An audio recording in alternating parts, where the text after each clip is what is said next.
Les caractères ou les mœurs de ce siècle. Jean de la Bruyère. Livre 8. De la cour. 75. Qui considérera que le visage du prince fait toute la félicité du courtisan, qu'il s'occupe et se remplit pendant toute sa vie de le voir et d'en être vu, comprendra un peu comment voir Dieu peut faire toute la gloire et tout le bonheur des saints. 76. Les grands seigneurs sont pleins d'égards pour les princes. C'est leur affaire, ils ont des inférieurs. Les petits courtisans se relâchent sur ces devoirs, font les familiers, et vivent comme gens qui n'ont d'exemple à donner à personne. 77. Que manque-t-il de nos jours à la jeunesse? Elle peut et elle sait. Ou du moins quand elle saurait autant qu'elle peut, elle ne serait pas plus décisive. 78.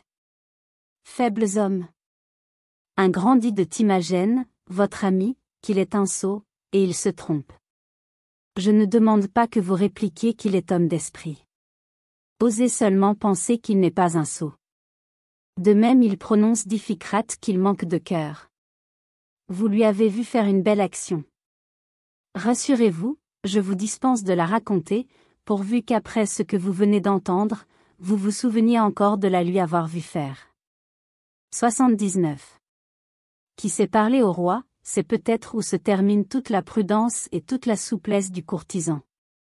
Une parole échappe, et elle tombe de l'oreille du prince bien avant dans sa mémoire, et quelquefois jusque dans son cœur. Il est impossible de la ravoir. Tous les soins que l'on prend et toute l'adresse dont on use pour l'expliquer ou pour l'affaiblir servent à la graver plus profondément et à l'enfoncer davantage. Si ce n'est que contre nous-mêmes que nous ayons parlé, outre que ce malheur n'est pas ordinaire, il y a encore un prompt remède, qui est de nous instruire par notre faute, et de souffrir la peine de notre légèreté. Mais si c'est contre quelque autre, quel abattement! Quel repentir! Y a-t-il une règle plus utile contre un si dangereux inconvénient? Que de parler des autres aux souverains, de leur personne, de leurs ouvrages, de leurs actions, de leurs mœurs ou de leur conduite, du moins avec l'attention, les précautions et les mesures dont on parle de soi? 80. 10 heures de bons mots, mauvais caractère. Je le dirais, s'il n'avait été dit. Ceux qui nuisent à la réputation ou à la fortune des autres plutôt que de perdre un bon mot, méritent une peine infamante. Cela n'a pas été dit, et je l'ose dire. 81. Il y a un certain nombre de phrases toutes faites, que l'on prend comme dans un magasin et dont l'on se sert pour se féliciter les uns les autres sur les événements.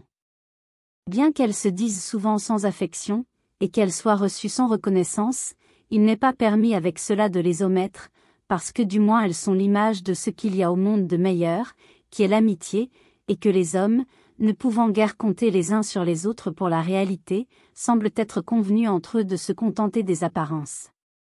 82. Avec 5 ou 6 termes de l'art, et rien de plus, l'on se donne pour connaisseur en musique, en tableau, en bâtiment, et en bonne chère. L'on croit avoir plus de plaisir qu'un autre à entendre, à voir et à manger. L'on impose à ses semblables, et l'on se trompe soi-même. 83. La cour n'est jamais dénuée d'un certain nombre de gens en qui l'usage du monde, la politesse ou la fortune tiennent lieu d'esprit, et suppléent au mérite. Ils savent entrer et sortir. Ils se tirent de la conversation en ne s'y mêlant point. Ils plaisent à force de se taire, et se rendent importants par un silence longtemps soutenu, ou tout au plus par quelques monosyllabes. Ils paient de mine, d'une inflexion de voix, d'un geste et d'un sourire. Ils n'ont pas, si je l'ose dire, 2 pouces de profondeur. Si vous les enfoncez, vous rencontrez le tuf. 84. Il y a des gens à qui la faveur arrive comme un accident. Ils en sont les premiers surpris et consternés. Ils se reconnaissent enfin, et se trouvent dignes de leur étoile. Et comme si la stupidité et la fortune étaient 2 choses incompatibles, ou qu'il fût impossible d'être heureux et sot tout à la fois, ils se croient de l'esprit. Ils hasardent, que dis-je? Ils ont la confiance de parler en toute rencontre, et sur quelque matière qui puisse s'offrir, et sans nul discernement des personnes qui les écoutent. Ajouterais-je qu'ils épouvantent ou qu'ils donnent le dernier dégoût par leur fatuité et par leur fadaise? Il est vrai du moins qu'ils déshonorent sans ressource ceux qui ont quelque part au hasard de leur élévation. 85. Comment nommerais-je cette sorte de gens qui ne sont fins que pour les sots? Je sais du moins que les habiles les confondent avec ceux qu'ils savent tromper. C'est avoir fait un grand pas dans la finesse, que de faire penser de soi que l'on n'est que médiocrement fin. La finesse n'est ni une trop bonne ni une trop mauvaise qualité. Elle flotte entre le vice et la vertu. Il n'y a point de rencontre où elle ne puisse, et peut-être où elles ne doivent être suppléées par la prudence. La finesse est l'occasion prochaine de la fourberie. De l'un à l'autre le pas est glissant.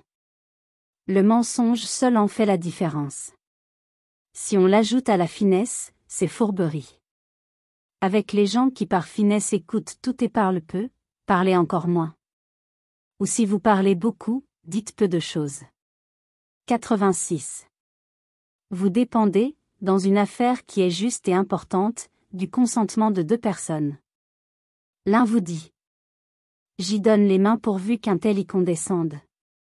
Et ce tel y condescend, et ne désire plus que d'être assuré des intentions de l'autre. Cependant rien n'avance. Les mois, les années s'écoulent inutilement. Je m'y perds, dites-vous, et je n'y comprends rien. Il ne s'agit que de faire qu'ils s'abouchent, et qu'ils se parlent. Je vous dis moi, que j'y vois clair, et que j'y comprends tout. Ils se sont parlé. 87. Il me semble que qui sollicite pour les autres a la confiance d'un homme qui demande justice. Et qu'en parlant ou en agissant pour soi-même, on a l'embarras et la pudeur de celui qui demande grâce. 88. Si l'on ne se précautionne à la cour contre les pièges que l'on y tend sans cesse pour faire tomber dans le ridicule, l'on est étonné, avec tout son esprit, de se trouver la dupe de plus sot que soi. 89. Il y a quelques rencontres dans la vie où la vérité et la simplicité sont le meilleur manège du monde. 90. Êtes-vous en faveur, tout manège est bon, vous ne faites point de faute, tous les chemins vous mènent au terme. Autrement, tout est faute, rien n'est utile, il n'y a point de sentier qui ne vous égare. 91. Un homme qui a vécu dans l'intrigue un certain temps ne peut plus s'en passer. Toute autre vie pour lui est languissante. 92. Il faut avoir de l'esprit pour être homme de cabale. L'on peut cependant en avoir à un certain point, que l'on est au-dessus de l'intrigue et de la cabale, et que l'on ne saurait s'y assujettir. L'on va alors à une grande fortune ou à une haute réputation par d'autres chemins. 93. Avec un esprit sublime, une doctrine universelle, une probité à toute épreuve et un mérite très accompli, n'appréhendez pas, ô Aristide, de tomber à la cour ou de perdre la faveur des grands, pendant tout le temps qu'ils auront besoin de vous. 94. Qu'un favori s'observe de fort près. Car s'il me fait moins attendre dans son antichambre qu'à l'ordinaire, s'il a le visage plus ouvert, s'il fronce moins le sourcil, s'il m'écoute plus volontiers, et s'il me reconduit un peu plus loin, je penserai qu'il commence à tomber, et je penserai vrai. L'homme a bien peu de ressources dans soi-même, puisqu'il lui faut une disgrâce ou une mortification pour le rendre plus humain, plus traitable, moins féroce, plus honnête homme. 95.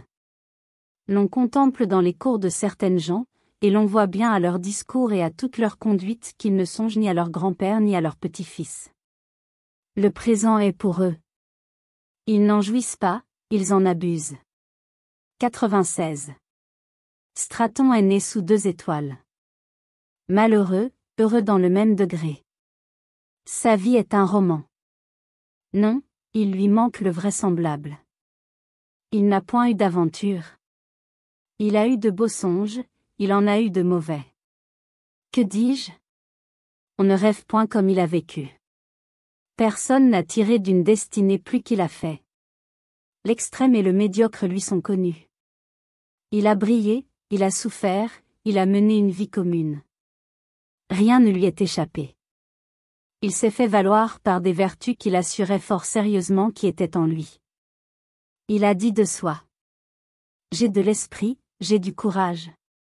Et tous ont dit après lui. Il a de l'esprit, il a du courage. Il a exercé dans l'une et l'autre fortune le génie du courtisan, qui a dit de lui plus de bien peut-être et plus de mal qu'il n'y en avait. Le joli, l'aimable, le rare, le merveilleux, l'héroïque ont été employés à son éloge.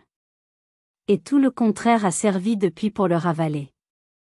Caractère équivoque, mêlé, enveloppé. Une énigme, une question presque indécise. 97. La faveur met l'homme au-dessus de ses égaux.